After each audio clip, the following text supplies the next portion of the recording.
Greetings and welcome to another Fan Man Talks live stream. Now, I've been promising this video for quite a while. I've been teasing you guys with this video for near on maybe 6 months or so. We've finally made it happen. I've finally managed to get some time, and we're going to do a live stream with my dad, better known as Alex to you guys. So, Dad or Alex to you guys.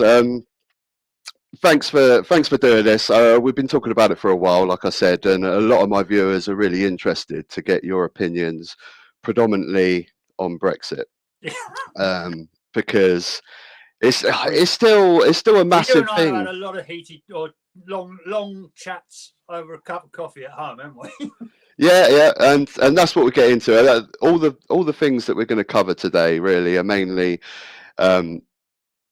Why you made your decision to vote for Brexit, how you feel about Brexit now, whether we had tension relationships during the Brexit time, and all sorts of different things we'll get into. But I guess first of all, I'd like to just find out what your original reasons for voting for Brexit in the first place. It's probably a little bit long-winded, but I think you have to appreciate I was born in the 50s, and like all of us, we are influenced by our parents' thoughts. And I don't know how true or false this was, but my father always said to me that after the war, when France and Germany formed the common market, England kept asking to join and they kept refusing, which seemed, considering from the Second World War we'd liberated France, seemed a bit of a snub by the French.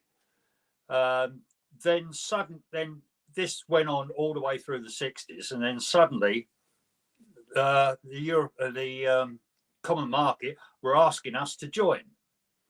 Yeah, so you voted on that in the 70s, right? We voted on that, and actually I voted to join. Now I was early 20s, and they told us how wonderful it was going to be by joining the common market. Now it was going to improve our agriculture, our fishing, trade, our industry, trade, everything was going to be sweet. So this was what I think, if I recall, it was a Conservative government again who sold us this one. And so, yeah, I wholeheartedly voted to join the common market. Then within months of being in there, we had what they call the butter mountain, where we was told to stop milking our cows because Europe had an excess of butter. So we had to throw all our milk away. Suddenly, we had all the European countries in our fishing waters because the common market rules said that they have to fish we can't stop them fishing our grounds. So was this in the 70s and 80s, was it? Yeah. You're saying about this. Okay. Suddenly what we was promised was a complete lie. Now that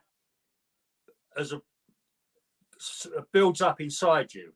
So therefore you tend to spend a lot of your life. Then when we went on to become the EU, you brought all that anger, prejudice with you. So I hear this. I think this is one of the main hardcore reasons for the majority of your generation's Brexit vote is this notion of the common market changing to the EU. This is the argument that I hear all the time. We don't feel we ever really had a say in that. So sort of evolved, and as I say, and I will admit that it was possibly my generation that swayed the vote. But I think you have to remember the baggage we brought with us when that Brexit vote came. I grew up with and I can't corroborate this, so some of your viewers may actually shoot me down in flames, but my father was adamant that we French had snubbed us after the war. And So They you only wanted taken a 10 lot, when a lot. they suddenly saw that we had something they wanted. Yeah. So you've got quite a strong opinion come from your dad, Oh then, yeah, yeah. right And he the way back. now Um, he might have been totally prejudiced about the whole thing. mm. Yeah, But yeah, I this don't are. I don't mean prejudiced in a nasty way, because I know my father was no way was he prejudiced in any way, shape, or form. Mm, In fact, he was he believed in equal rights for men, women, race, religion. So, he's not a naturally prejudiced person, but that was his view of what was actually happening with the common market. yeah. So this, yeah, like I was saying, this common market transition to the EU is the most common argument that I find from your generation that voted for Brexit. I mean, my side of it at the time when we were discussing it was the examples you gave about the fishing and the milk and stuff. It's all give and take. We gave a little, we give up a little bit of our fishing waters, but then we get the whole European market to sell our fish to in return. So it's like give and take. Yeah, we have to give up a couple of things, but then our country gets richer and more prosperous from it. That was always my argument. But that was your main reason for voting for Brexit, wasn't it? Because the other side, I kind of felt at the time there was kind of two big reasons why people wanted to vote Brexit. The one that you just said about voting for a trade organisation in the 70s and now getting the EU. The other side was the immigration argument. That Right. did that I never. factor into your choice? Well, no. You see, I know a lot of people, possibly my generation. Yeah, it was, but for me, not. As you well know, I work with a lot of people from other countries. Have done for a long time. So, no, I don't. Why should we? Immigration, the freedom of To, movement was never a yeah, factor no, in. not for me. No, in fact, like you, I quite enjoyed the freedom of movement. Mm, I like, it's. I never actually worked abroad, but I know plenty of people who did, and that idea of, well, in my lifetime, I've moved to different counties to live and to work, and the upside of the EU was working in another country was just the same as me working in another county. yeah. So So no, that side of, though I know that was a very, very big issue, and I've got a lot of friends out there that it still is a big issue. But for so me, definitely not. Mine was mainly the trade. I felt as if all the time we was in the EU, we're being lied to. But then again, politicians in general lie to you anyway. It's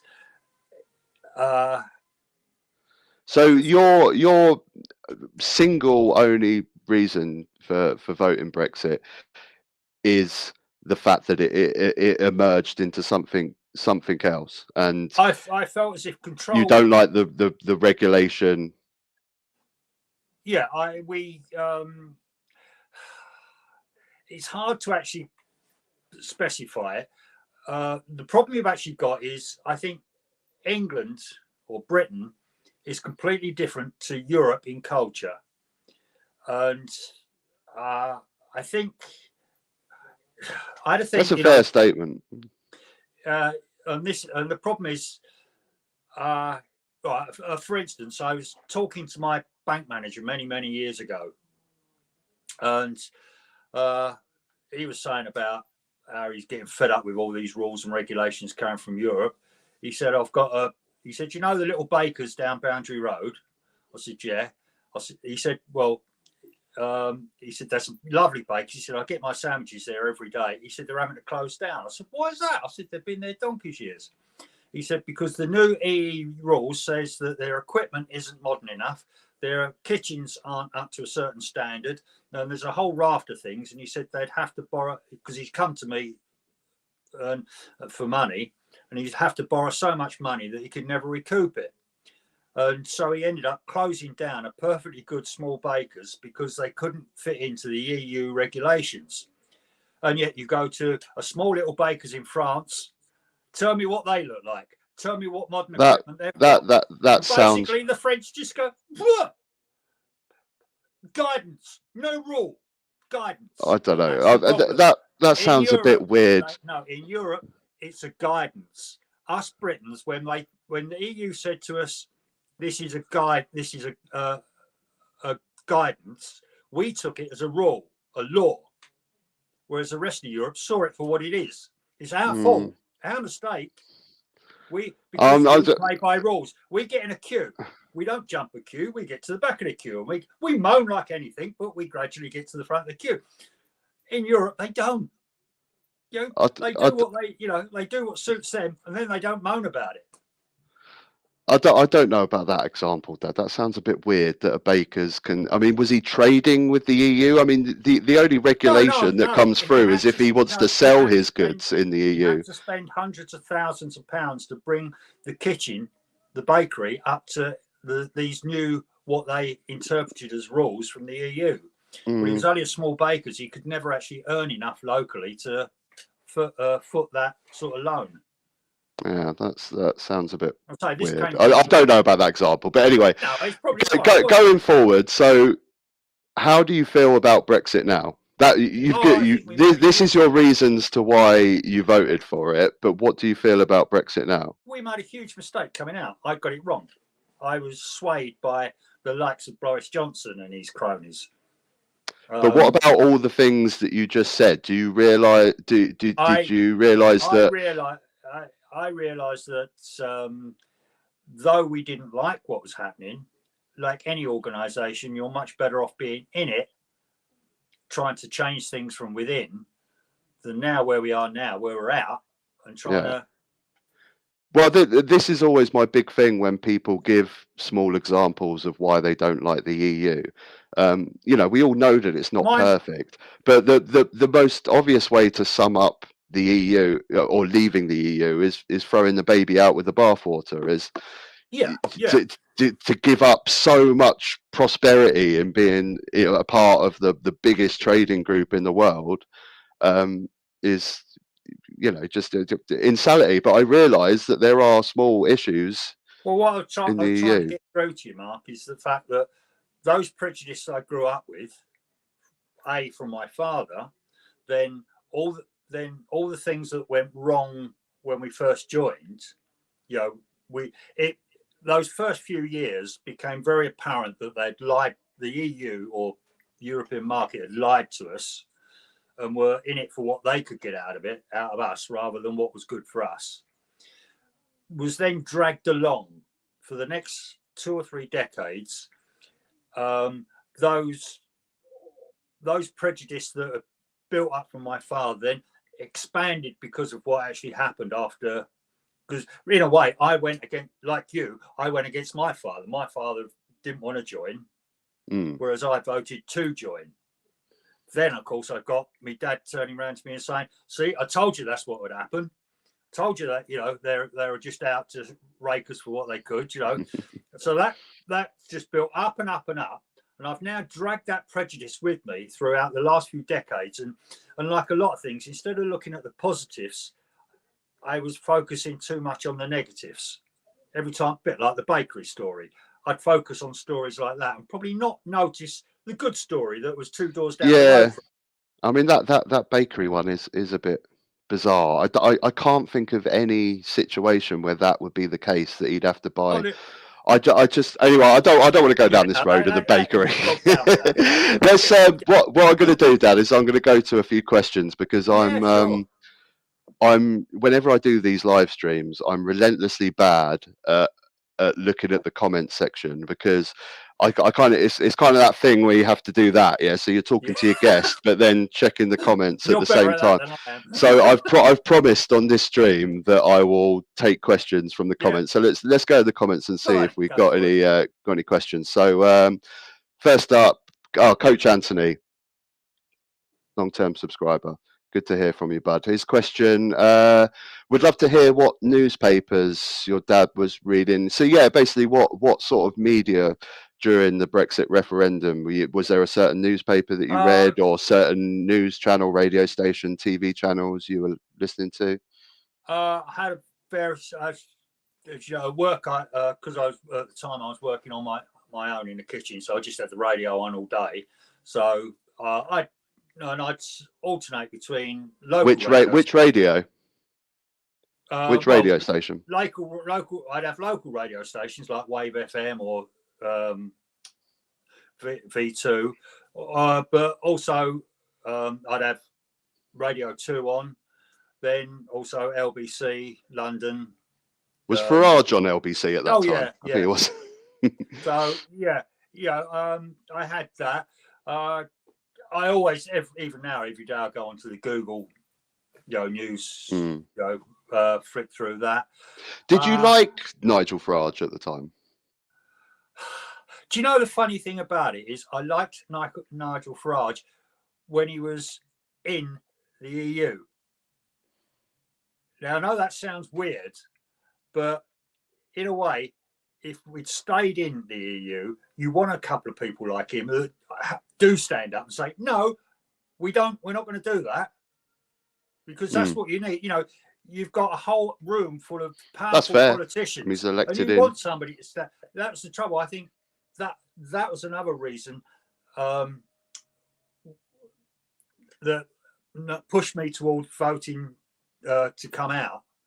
Was, again, I saw it with Dave Cameron, how woolly he was there. Now, for me, and I think for a lot of people, a big turning point. If he'd come away from that meeting with a decent deal from the EU, I think the whole result would have been completely different. But because, again, we saw him go in there and say, please, sir, can we have something? And they've said, no. And he's gone, okay, I'll go away then. And, we've gone, we're not strong enough to be in there. Yeah. And ironically, one or two people like Farage don't have to agree what he's saying, but he'd stand up and say no every now and again, which... Yeah, I mean, I get your point. Good, strong personalities to stick up. But, I mean, Farage's motives for coming out the EU are dodgy as hell to me and completely financial. So the guy, on no way am I going to stick up for the guy. Yeah. But what we do, actually, I'll get to some more questions. But this question from... Newspaper-wise,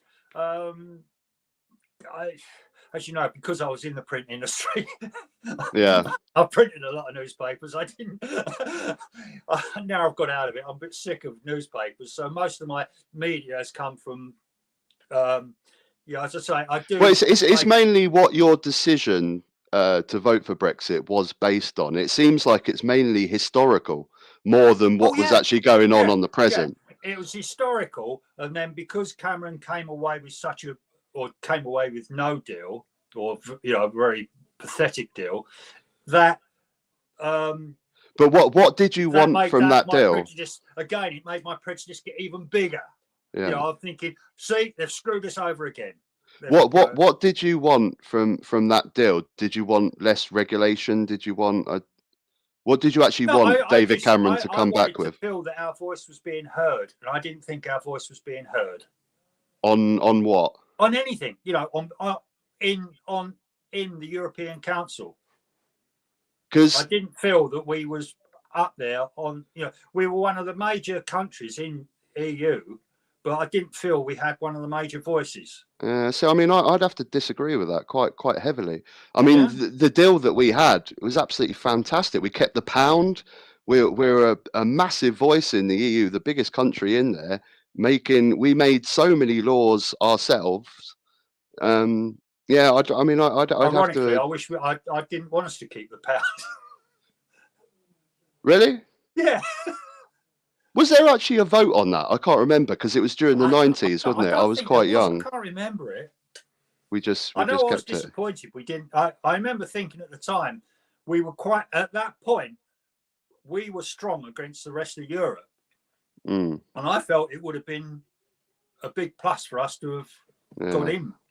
Anyway, let's go on to another question. I've got one from Matt Corden, another long-term subscriber. Thanks for coming on, Matt. Did your dad know exactly what he wanted from Brexit, and did he get it? Okay, basically, I guess what he's saying is there's so many different variants of Brexit, right? You can have a Brexit where you're still in the single market and customs union, or you can have the Brexit that we have right now, which is the hard, leave absolutely everything, just have world world trade laws with traded and things like that, and hardly any deal at all with the European Union, which is what we got.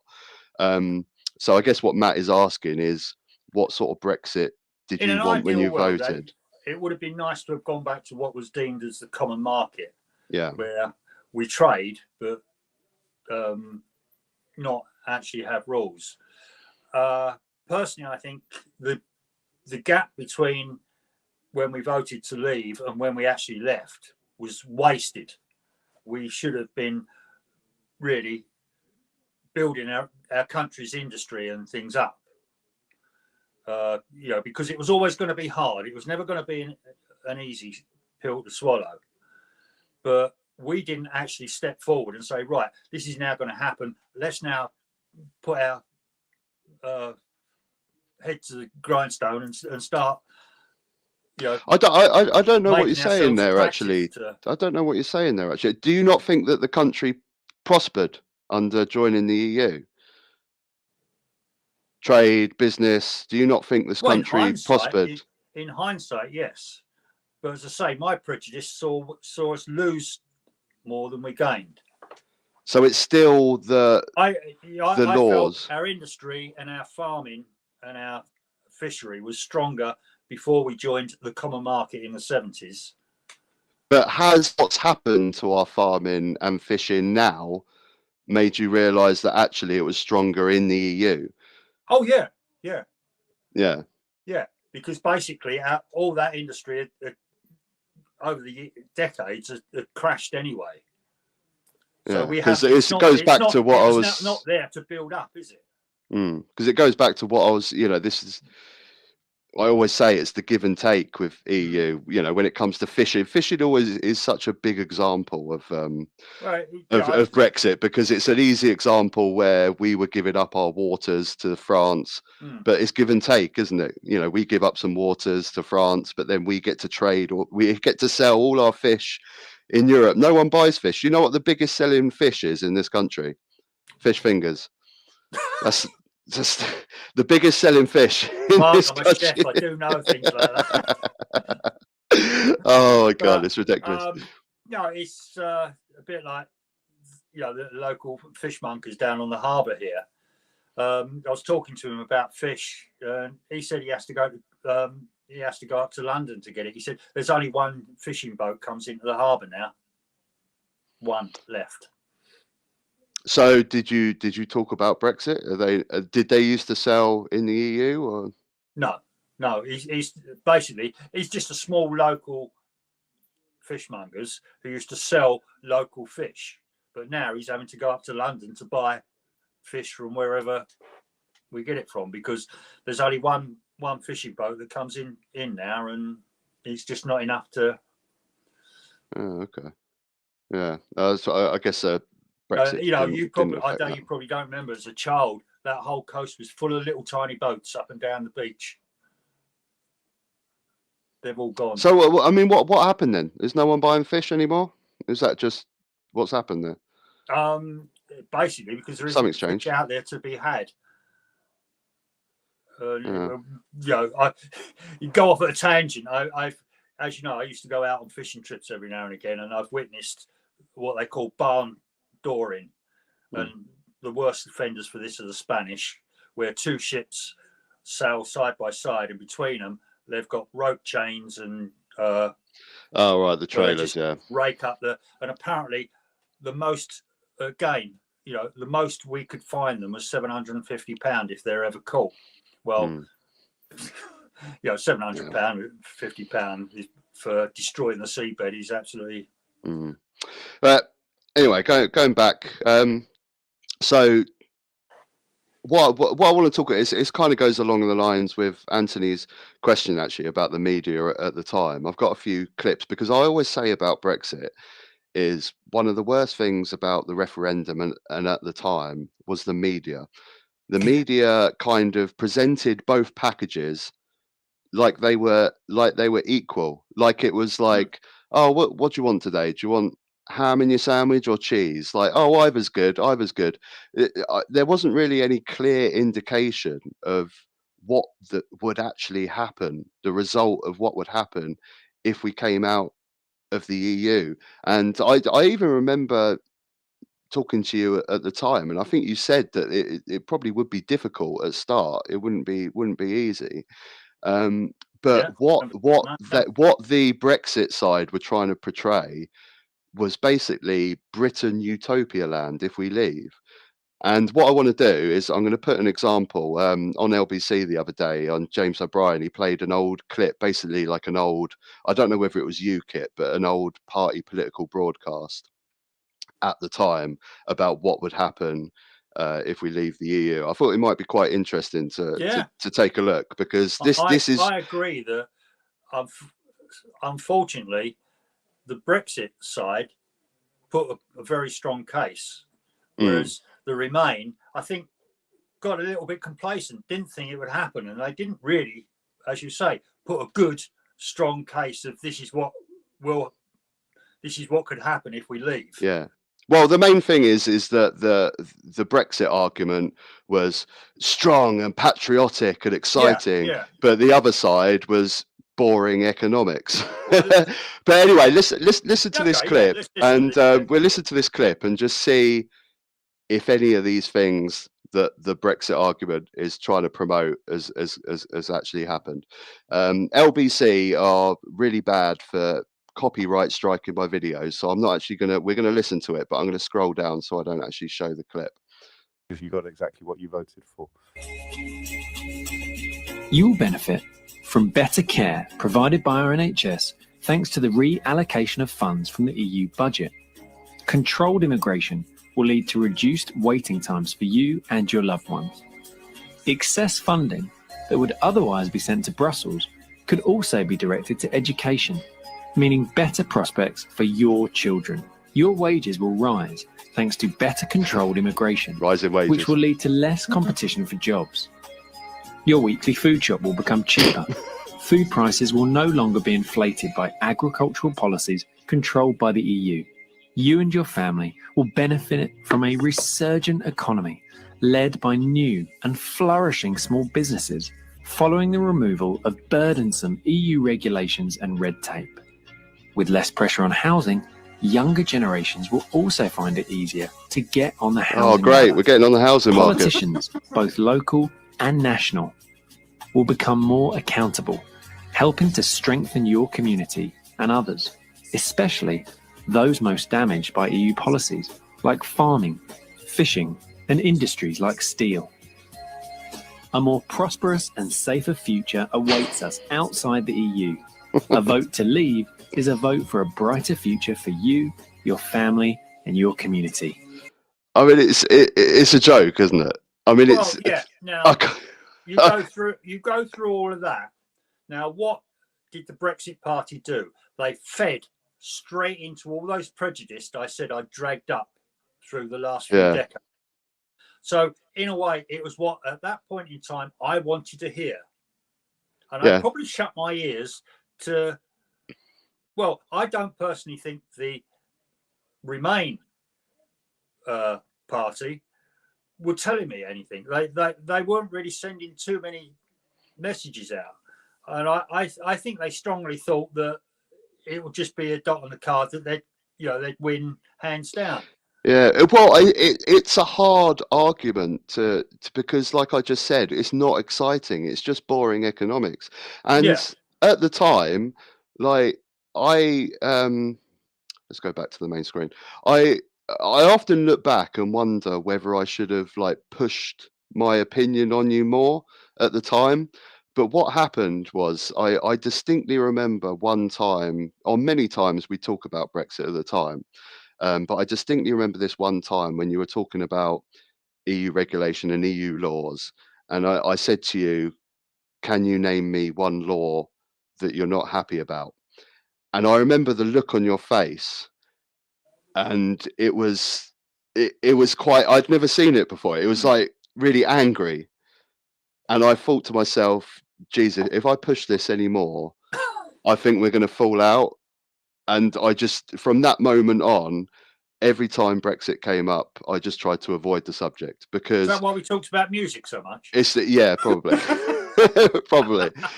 I just didn't want to push it because I didn't want to fall out with you, not over Yeah, no, Brexit. It's a ridiculous thing. But the point is, I'm sitting here today admitting I was wrong. You know, really, all I can do is apologise to your generation, because I know it was my generation that swayed the vote. Well, it's but it is the Leave Party recognised what the baggage my generation were carrying, and they fed it, and they did a bloody good job of it. And I oh good, oh yeah. I thought I was I regard myself as a fairly intelligent person, and yes, in answer to one of your viewers, I do read quite a lot of news. I do stay up. I try to make my news diversified. As you know, when I was on the web presses, we had all sorts of magazines, from Newsweek to The Economist to the Daily Mail to the Mirror. You know, we had, of course, because I'm standing on a press, I used to read these things cover to cover. So, you know, I do feel that, and reading all that, I know each one of them has got their own personal prejudices, and you know, they're just full of their own personal propaganda, and you've got to read a bit of everybody to. Yeah. But that's what's there's two programs on LBC. They're two completely, you know, in the morning and in the afternoon, they're two completely different shows. Well, yeah, Nick Ferrari and James O'Brien, yeah, they're completely different. But yeah, that's why Brexit was strange for me, because generally I think our politics and our political views align. Whenever we talk about politics, we generally agree. And I think it might be quite interesting for the guys to know what your I don't know, do you have a party allegiance? What was your voting history like when through the 80s and mainly Labour up to now? But I'm not written in stone. I'm going to follow Labour until the day I die, because I think Labour, you know, have done things wrong. I was never a fan of Tony Blair. I personally think I know that's Conservatives in a different cut, you know, with a different shirt on. Well, a lot of my viewers share your opinion on that. I'm half and half with Tony Blair. Obviously, his Iraq records just is absolutely abhorrent and disgusting, and that's mainly what I don't like the guy about. But I don't want to go too far into Tony Blair. So mainly, you know, there are. I would say I tend to look at the front, you know, who they have on their front bench, and at the moment. I can't quite make Keir Starmer out. I'm not sure, but oh God, age is showing up. He's deputy. I can't remember her name. Angela Rayner. Yeah, I like her. Whenever I've seen her, she seems to be really good. So at the moment, the Labour front bench ticked more, ticked the majority of the boxes. Conservative front bench. One thing I want to ask you, which I don't think I've asked you actually. Who did you vote for after Brexit in 17 and 19? Did you vote for Boris? I did, yeah. Oh, I've never asked you that before. I've never asked you. But before we go on, I will just say I've just had one comment that I just saw on the side here. A Walk with Tilly just said, a credit to your dad.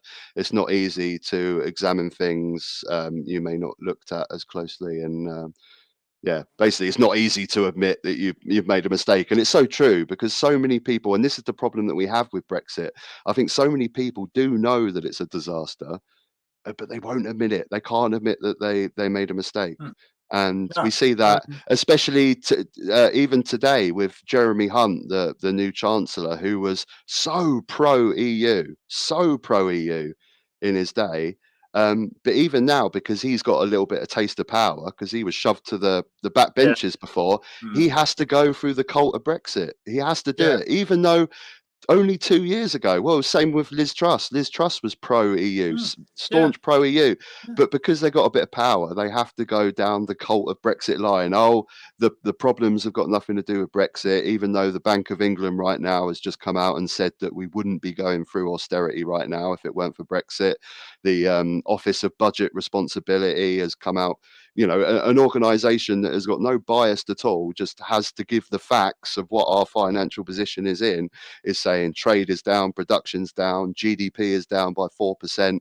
But Jeremy Hunt is just, I've got a bit of power now, so ignore ignore all that stuff. Even though 2 years ago I was banging on about how the EU is and how disastrous well, Brexit is. unfortunately, that to me tells more a story about the quality of politicians we have these days, rather than they're more interested in getting on that front bench and seeing where it's going to take them later on in life. I don't think too many politicians really are too worried about the state of the country. They're more worried about the state of their own personal gain. Well, we were saying that earlier before we came on, actually, weren't we? That the pool of decent MPs, especially in the Tory party, is just getting smaller and smaller and smaller. All the pro-European MPs were kicked out after Brexit, and then anyone that wasn't pro-Boris was kicked out, and the pool just gets smaller and smaller, and useless pricks. There's just the point is, for all of Boris's faults, he was a bloody good talker, and that was really. Oh yeah, he could convince anyone of anything. You know, the guy could sell snow to the Eskimos. Thick as pig shit, but he could sell it. Oh yeah. But somebody gave him a script, and he could perform it. In a way, he's an actor rather than a politician. Yeah. But, well, I'm embarrassed to say that I got sucked into. So your vote for what about 2017? Because I know you were. We talked before that you were kind of a fan of some of Jeremy Corbyn's policies, but you didn't think that he was a leader. Did you vote for him in 2017, or did you? Because the 2017, of course. 2017, I ended up not voting because I just didn't know what to do. Oh, really? I was totally confused. One, I weren't sure where Corbyn was going to take this country. I had a feeling it was going to go back to the dark 60s, 70s. Then I didn't want that. But there was nothing the Conservatives had to offer, and it wasn't a conscious choice not to vote. It's just I think it came to the day of voting, and I was still totally undecided. And the day came and went, and the next day I'm thinking, shit, I never did that. Sorry, I'm not sure if I say that. But... No, don't worry, you can swear, it's fine. Yeah, that's interesting. So 2017 was mainly the choice. If you're thinking Brexit-wise, Labour were offering a second referendum. I don't know whether that might have swayed you away further from Labour, and Tories were get Brexit done. No, because no matter what my views on Brexit was, I didn't like the fact that it was a 51-49 split. I would much rather have we'd gone one way or the other with a 70-30 or a 75-25. But also, what's interesting with that percentage as well is the fact that we got extreme Brexit. Like, even if because it was so close, it would have been nice to have a sensible government that would have gone, okay, it's really close. Let's not go for the extreme. Let's stay in the single market and customs union and have a soft Brexit, like a Norwegian style. Because I think if ever we're going to have any sort of referendums in the future, I think some sort of rule has to put in mind that there must be a gap of a certain percentage, because when you're talking about making a big decision like Brexit on 1%, of the population, or then really that's not right for either side. Really, I think referendums are okay if the question in hand is simple to understand, like gay marriage. Do we want gay marriage? It's a simple question. You have your views, but something like Brexit, like this is the whole thing, because before the referendum, I didn't know the ins and outs of trade in the EU and the economics of everything. And to expect everyone in the country to know, because this is what you have to understand to make an informed decision. You have to understand the ins and outs. And my decision was purely based on, I just went, what are the economists saying? They're saying it's going to be bad for the country.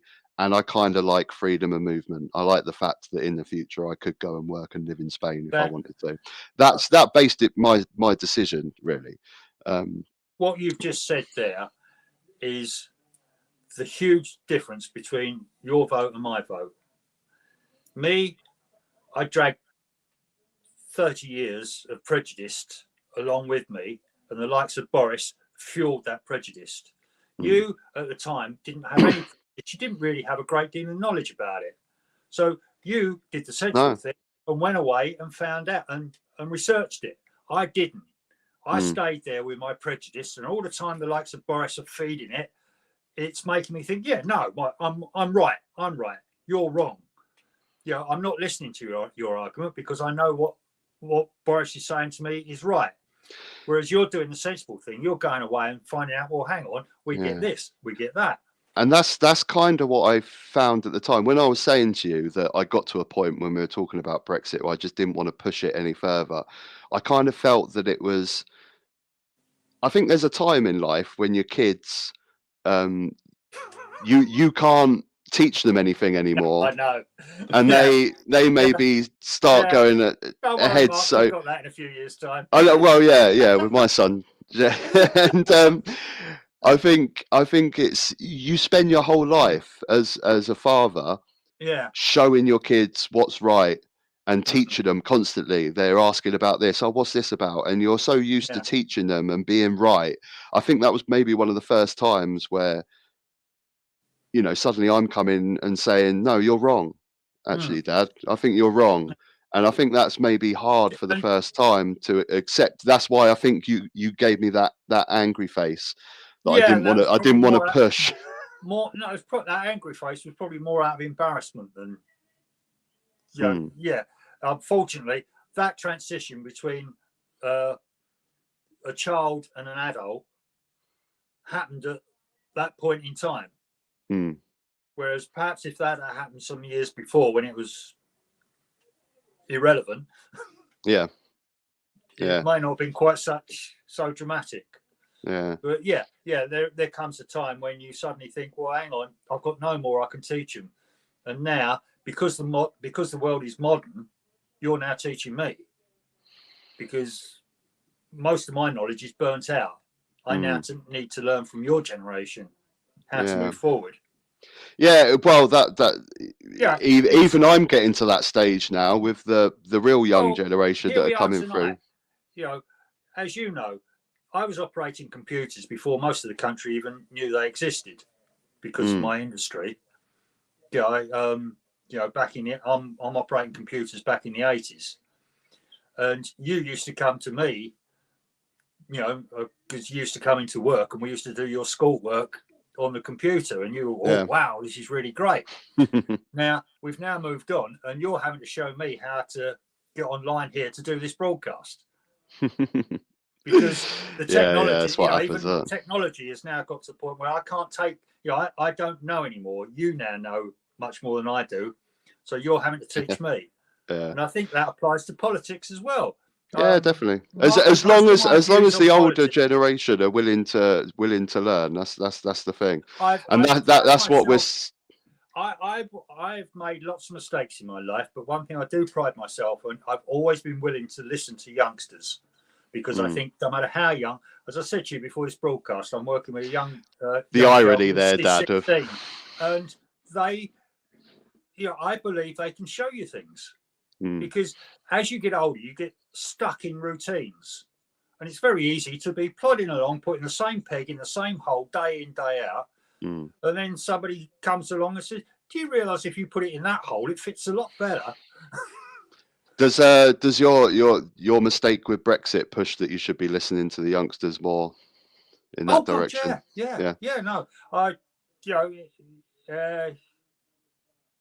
as you know, I go out walking, and most of the people I go out walking with are of my age. And they're still quite stuck in their ways on that particular point of view. And when they start talking about Brexit, I will admit I just turn off, because they still supporting it, are they? They're just, in a way, they're doing another Boris. They're feeding my old prejudices. Yeah. Now, fortunately, because I've got people around me like yourself who are giving me facts, and I'm starting to look at these facts, you know, it's made me now look. Do you think that they actually know that it's a disaster, or they are still in this cult? I'm not sure whether they won't admit to it being a disaster, or whether they feel that. Because I can't understand anyone being in a position that still thinks it's good.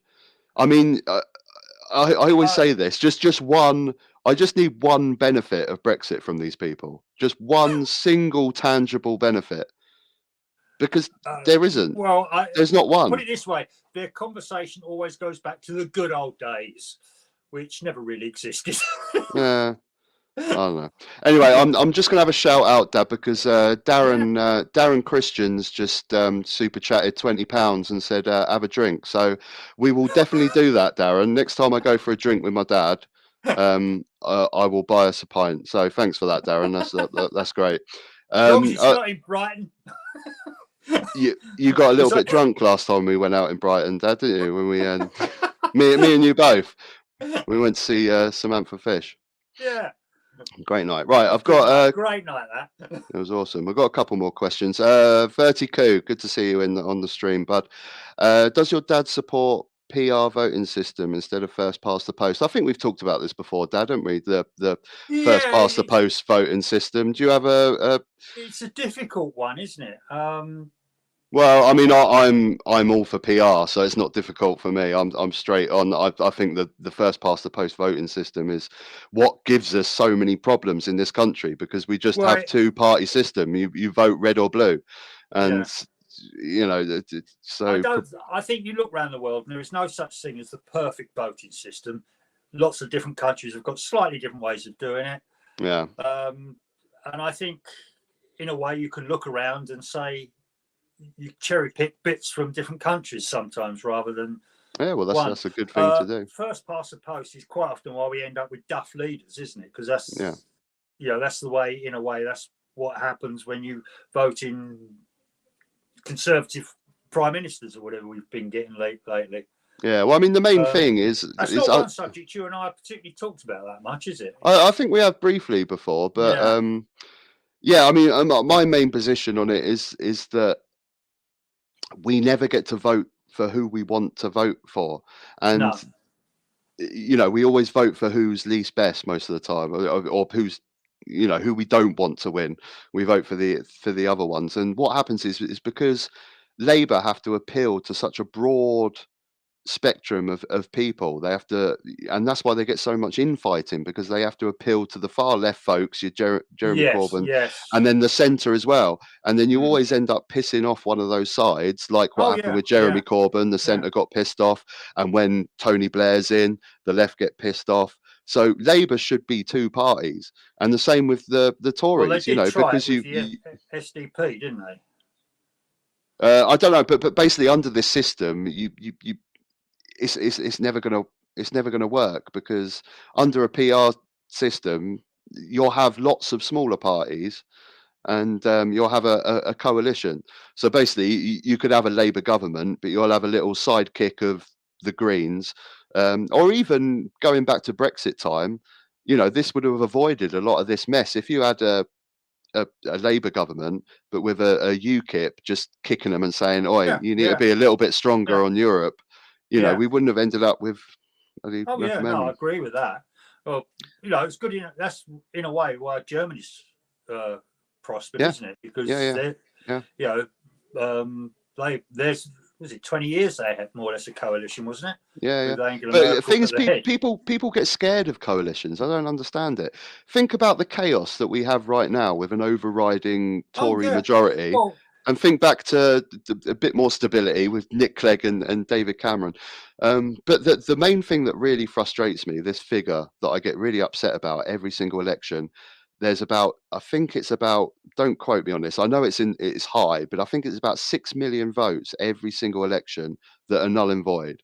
So basically, if you're in a constituency that has 40,000 Conservative votes and 30,000 Labour votes, those 30,000 Labour votes may as well not turned up. The result will be yeah, exactly the same. But under PR, every single vote matters. And yeah, then each party gets a percentage of MPs in Parliament from the percentage that they get. You know, the Green Party, most elections, get 2 million votes and they get one MP. yeah, yeah. 2 million Mm. votes. And even with, you know, UKIP back in the day, they got about 6 million votes. And Yeah. they got one MP, but he defected anyway. I think they didn't actually elect. Yeah. They didn't elect one. Yeah. You know, it's not democratic. It's archaic. It's Well, ancient. It especially, was. you know, you mentioned the Green Party. The way we feel about things at the moment, we should have much more Green MPs. Definitely. Yeah, I think what we've got at the moment, where, you know, everybody goes, "Oh yes, we got a fantastic majority, isn't it great?" No, it's not, because you take, in a way, that sort of majority is almost a dictatorship, isn't it? Yeah, it's an Prime Minister elected. says he's going to do something, and We elect a you know, dictator. It's an elected dictatorship. That's what yeah. we have right now. Yeah. So whereas when you know, you've got a fairly even spread, as you say, you know, if you've got, say, like 30%, you know, say you had a Conservative government, you had 30% Conservative, and you had 20% Labour and 5% Green and 5% UKIP and 5% Liberals, and you know, at least that way, if the rest of the Parliament doesn't like what the Conservatives are doing, the rest of them can all gang up and say, "No, you ain't doing that, mate." yeah, it's just more representation, because what we have right now is only representing this Tory government that we have. This, I mean, well, I don't know which one you want to take. Do you want to take mad economist Liz Truss, or you want to take Boris Johnson, or you want to take Sunak, that seems to be tightening the belt? I don't know, but they only represent a very small, you know, 40% of the country voted for the Tories. Especially as I would imagine most of their majority is whittled away over the last few years anyway. Yeah, exactly. I think if there was a vote tomorrow, it would, the colour of the House of Commons would look completely different. Yeah. I want to go back to Corbyn, actually, Dad, because I distinctly remember around the time that he came to be the leader of the Labour Party was around the time that I was getting quite into politics, and a lot of youngsters thought that this was the first real opportunity to get a socialist government in this country, and it was quite an exciting time. And the young people, the movement for Corbyn was so strong. But I think that your politics, from what I've talked to you, your politics align with that start. I mean, I got a little bit scared with Corbyn on the foreign stage when it came to nuclear weapons and withdrawing from NATO and stuff like that. He scared me a little bit on those things. But domestically, he basically wanted what the Scandinavian countries have now. He's just an old school social democrat. Yeah. That just wants, you know, in a way. You almost liken it to what we've got, as we say, we've elected a dictatorship by giving one party a huge majority. And now I've gone through my working life being a trade union member, but I saw my own union and lots of other unions getting bigger and bigger and bigger, until instead of us as a member saying what we want, they were coming out and telling us what we're going to have.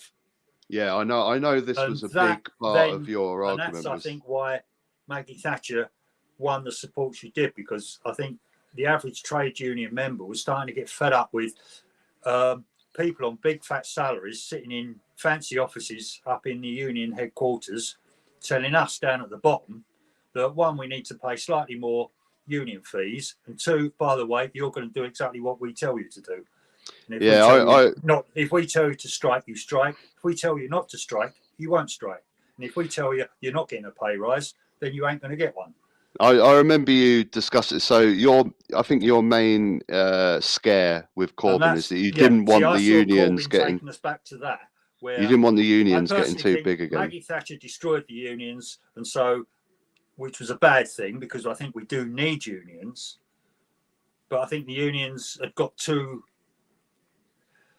I don't think they were for the people they were serving in the end, and I felt Corbyn was going to take us back to that. Mm. Yeah, I know you were scared. Particularly well, because that's more. No, I know what you're saying, but yeah, I've known where I've worked in a factory where we've had a grievance with the management, and we've been on overtime ban to get what we want. When the union officials have gone in and said, right, we sorted it all out, get back to work, lads. So we've all gone back to normal working, to find out they hadn't actually got anything for us. They just promised to smooth it all over. Yeah, so I mean, I guess this goes back to old prejudice again. Yeah, doesn't it? And Mark, as you get older, you will drag your own prejudice. Yeah. Oh, yeah. And because this is what I'm saying, because I think you were definitely scared of Corbyn giving more power to the unions and them getting too big, like you saw in your past, and maybe some foreign policy things. But domestic policies, I think you're online, much better investment in healthcare, because this is the biggest problems in this country. Education, healthcare has just been run to the ground over the last 12 years of Tory government. It's disgusting, and we need to invest more and invest in the working class and people that will actually use those services and spend their money. At the moment, I personally think we're witnessing the end of the NHS. As you know, I've been to the dentist today. There's no such thing as national health on dentist. I think it won't be long before there won't be any national health for a GP either. Well, if we carry on down this line of consecutive Tory governments, So I do think we do need to have a complete change. Okay. And I know what you're saying, that a lot of what Corbyn had to say or his ideals were great, but I think as a leader you need to have a certain amount of charisma, and he never had that.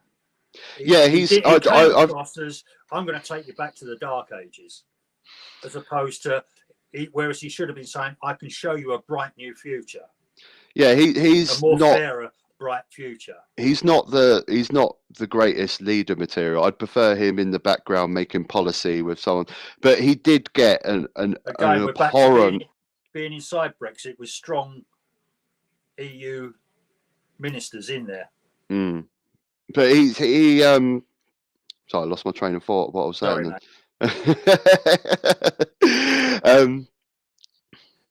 Yeah, it's gone. Corbyn's better on the backbenches shouting at the leader. Yeah, but that's it. He did get an absolute abhorrent treatment by the media, which was paid for, because they didn't want him anywhere near, big business and billionaires in this country did not want Jeremy Corbyn anywhere near number 10, taxing them heavily. So there was a massive, massive campaign. The guy didn't do himself any favors.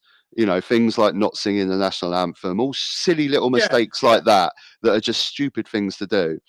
That's what I mean. As a leader, yes, we want a leader that's got good ideas and but you still have to appeal to the majority of the public. And sometimes you just have to bend your principles a bit. We've all had to do it in our jobs. We've bent our principles to get on or get what we want in a job. And I think as a leader, things like he may not agree with royals and singing the national anthem, but to appeal to the masses, you just do it. Yeah, it's oh, actually, I've just got another super chat, £2. Beetle Le Greg, thanks for that £2, bud. When is your dad getting his own YouTube channel? When I can work out the technology. Well, maybe we'll just do some more common spots on mine. You can come on as a guest Yeah, another time. yeah. But I'm conscious we're sort of coming up to the. My video at work's not so interesting. Stuck in a kitchen. I'm not driving around Brighton showing the scenery. Right, there is many a people on YouTube that will be fascinated in watching you cook. Honestly. There's something for everyone. There's something for everyone on YouTube. Everyone. I've seen videos on the guys at McDonald's making the burgers. But anyway, I'm going off track here. We're coming up to an hour now, Dad. I'm gonna end with one amusing video that I've got on here. But before I do that, I just want to finish on this Labour thing and the future, really, because a lot of people, especially the kids, they want drastic change in the circles on YouTube of politics that I move in. I speak to a lot of youngsters. They want massive change, and a Keir Starmer government is not good enough, really, and especially with the environment crisis that's going on at the moment, this big in the news with Just Stop Oil. This is what the youngsters want. Yeah. And the points that we've got a wind farm off our coast at the moment now. Now, I would love to see it double, treble in size. Yeah. But the amount of people are objecting to it, it's so far off the shore, you can barely see it 9 times out of 10. It's only on the most clearest of days you can see tiny little windmills in the distance. Why the hell are people objecting to it? I don't know. Yeah, a quadruple the size of it wouldn't worry me. I know. But this is what the kids want. So I think the underlying message that you're saying in this whole video really is we need to start listening to the youngsters. I think that's an underlying issue. Like me. Because I've got too much baggage. Really, majority of politicians are my age, and we've got so much baggage, and we've also lost hope. Whereas you youngsters, you've still got lots of energy, and you've got a lot of hope for the future. And really, I'd like to start seeing many more younger politicians. I want to see that House of Commons with, more than 50% under your age and younger. Awesome. One comment I've just seen on the side here from Matt. I'm just Matt Corden again. Well done for coming on, Alex. And there's no need to apologise. We were all allowed to vote and who we wanted, and that seems to be an underlining thing in the comments, actually, because it's like I said before, it's so many people find it so hard to admit that they made a mistake on Brexit, and it's quite refreshing. I've made mistakes, but the best way is you have to own up to that mistake as soon as you realise and move on, because all the time you bury that mistake, you're not going to move on. Okay, right. So we're going to finish now. I'm going to finish up on this clip that I found. It's basically, I think it's from about 1990, but it's a UK Independence Party political broadcast from the late 90s, which is quite amusing. I'm not going to play the whole thing, but I'm just going to play the beginning because it's actually quite hilarious, and it's just the propaganda at the time is just. In my defence, I was too busy enjoying myself late 90s. So. Well, I certainly wasn't thinking about politics in the late 90s. It just goes to show actually how far back this UKIP movement started. I didn't realise they were still pushing this stuff in the mid 90s. I think they started around the discussion on the euro, it seems. But yeah, I'm gonna put this clip on because it's quite amusing. We'll come back afterwards and we'll talk on it.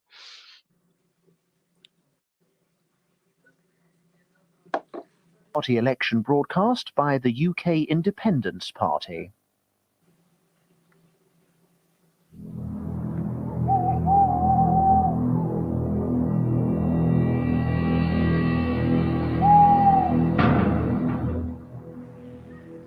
Slowly but relentlessly, the UK's political and economic independence is being stolen by stealth. The country is being asset He's got the EU its many shirt. cherished institutions, its industries and agriculture, its fishing grounds, its laws, traditions, and democracy. And now, with the impending economic monetary union, our very nationality and independence are threatened. But membership of a European state isn't inevitable. Something can be done, and the fast-growing UK Independence Party can do it. Oh God, it's like one of those really bad TV license adverts, isn't it? From the 90s. It's just that, I don't remember seeing that at all, but yeah. the robber coming into his house with the EU shirt on. You see, that's exactly, again, what's it doing? It's feeding into my prejudice, isn't it? Yeah. Oh yeah. Not very well.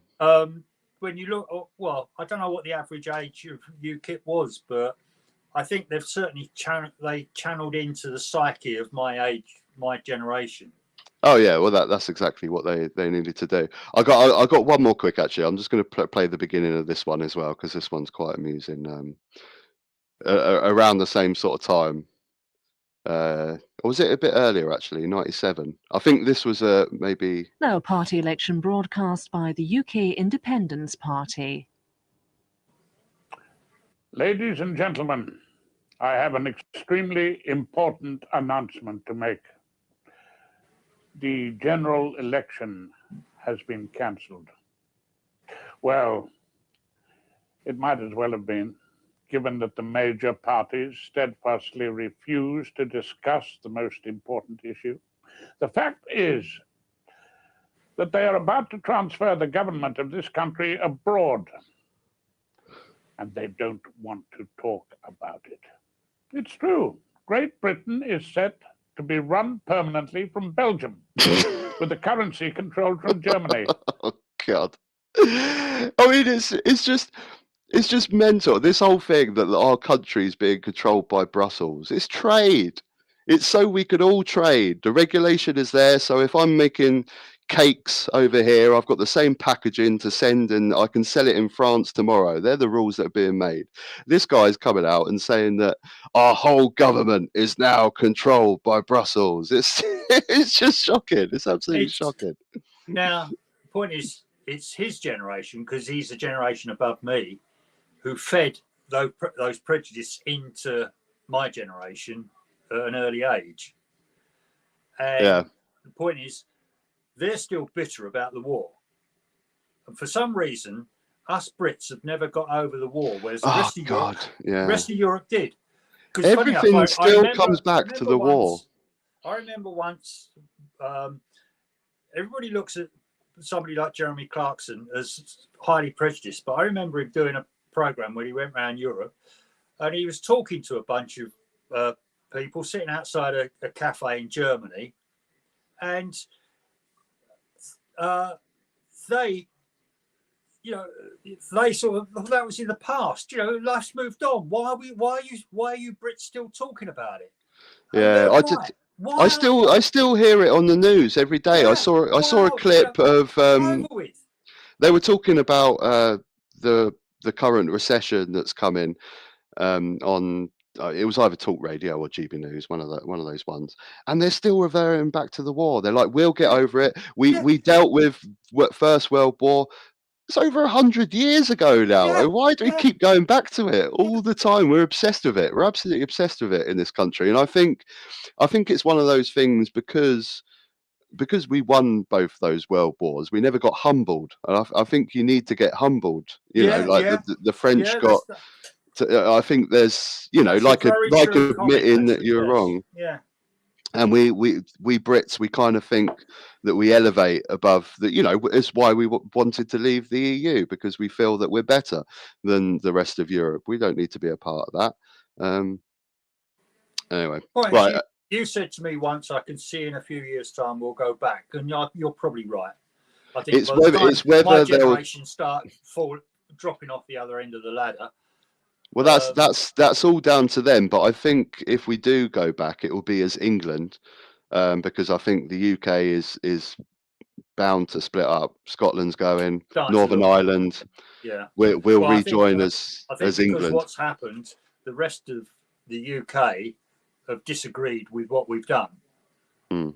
And Oh, so gotcha. they'll Yeah. want to leave us for the same I have reason. many Scottish viewers that are so bitter about Brexit, because the Scottish thing is not even about Brexit as well. They just constantly get Tory governments that they never vote for, Yeah. and they're No. sick of it. Oh, They're absolutely sick of it. I can understand the Scottish being feeling the way they do. Mm. You know, as far as they're concerned, there's some toffee-nosed English git down in London Yeah, running their country. you know, I don't. This guy you just showed has said, you know, we don't want some German telling us what to do. Well, we're telling the Scots what they should be doing. This is the thing. When they had the referendum, you know, I really didn't want them to leave. What was it? 2015 was it? The Scottish referendum. Yeah. You know, I like the UK being together. I like being with Scotland, but I completely understand why they want to go their own way, and they can afford it as well. This nonsense that it's going to be a disaster for them. They own the oil up there. They've got tons of wind. You know, they'll go in a good direction. They can afford to do it, and I completely understand. I don't want them to, because I like being a part of the UK, but I completely understand why they want to leave. I don't know if there is a route back. I'd like to think that somehow there could be, and we could all go back. England, Scotland, Wales, Ireland. But we'll never get the good deal that we had. No. Oh God, no! If we go back, we had everything. Our legs, aren't we? We had everything. We had our own currency. We had a seat at the top of the table. We were a massive part of all these laws that everyone seems to bloody complain about all the time, that can't actually give me one law that they're upset about. You know, we had it so good, but we'll be going in as a small country if we get back. But that's all up to them. But that's the main thing. I think the younger, goes back to what we were just talking about the World War and stuff like that. I think the older generations still have this massive divide with Europe, but I think the young generation, especially me, I loved being close to Europe. I love considering myself European, and I love Europe. I love their ways of life, and you're the same, Dad. I do, This is why, you know, the Brexit thing really surprised me at the time, because you used to talk all the time about when you visited Europe and how they do it so much better over there, towns and cities pedestrianized, and you know, you used to talk for ages about how much you love Europe and the way they do things. But that was it. Where we seem to interpret those rules differently to the rest of Europe. And, you know, I felt as if for Europe, it was all working. It worked fine. But in this country, I think it was our politicians would interpret it incorrectly. I don't know. Yeah, something wasn't right there. Yeah. And, you know, I think our politicians created a prejudice that was never there in the first place. Yeah. Right, I think that's probably about time to wrap it up, Dad. I've just got a couple of more super chats. I've got a couple of quid from Vertigo. Thanks, bud. We want more live streams like this. Oh, great. Well, if you keep watching, then we'll keep doing them. Creepy Kraut. That's an interesting name. £2 from you, but I want the EU shirt. Or maybe I'll start a production shop on my channel with EU shirt. But yeah, thank you all for watching. And this was interesting. Mark and I have said some things tonight that we've missed out on in the past, but I think also I'd like to think, Mark, you and I we may have had our differences, but we've never actually fallen out over any of them, have we? No, we've always managed to resolve, you know. No, definitely, because we could have done if I pushed it further. Oh, yeah. I knew that you know. When Karen gets involved as well. Well, you know, you both. Karen is my stepmom, my dad's wife. Yeah, you were definitely very the same on the Brexit vote, weren't you guys? And it would be that's why sometimes it was hard to talk to you, because it was kind of like a 2 against 1 situation as well. We're talking about Brexit. No, Karen's the same as me. She'd go back now. Oh, she regrets it as well. Yeah, she admits that mistake has been made. Yeah. So I just wish there was, more of my generation would actually admit to that. I do, yeah. I wish they did. I wish more that the politicians would admit they were wrong. The ones that sent us down. I'd like to see a few of them come out and say, actually, you know what, I made a mistake. But that's the thing with the politicians, though. They were doing it for their own gains, every single one of them. As you know, Boris Johnson was a massive pro-EU guy, but he saw an opportunity to become prime minister and he pushed it. Well, so we went for Brexit. Well, considering the rest of his family voted to remain. Yeah. Michael Gove, another one. Obviously, I mean, that guy has tried to become prime minister several times. More shits than you can. Exactly. He will just go where the power is. So, anyway. It's time to end. Thank you all for viewing. And thanks for coming on, Dale. I really appreciate it. It's been good. I think a lot of people have enjoyed what you've had to say, and maybe we'll do it again sometime. But yeah, thanks again for all watching, and I'll see you again soon. Yeah, hopefully I'll see you all soon too.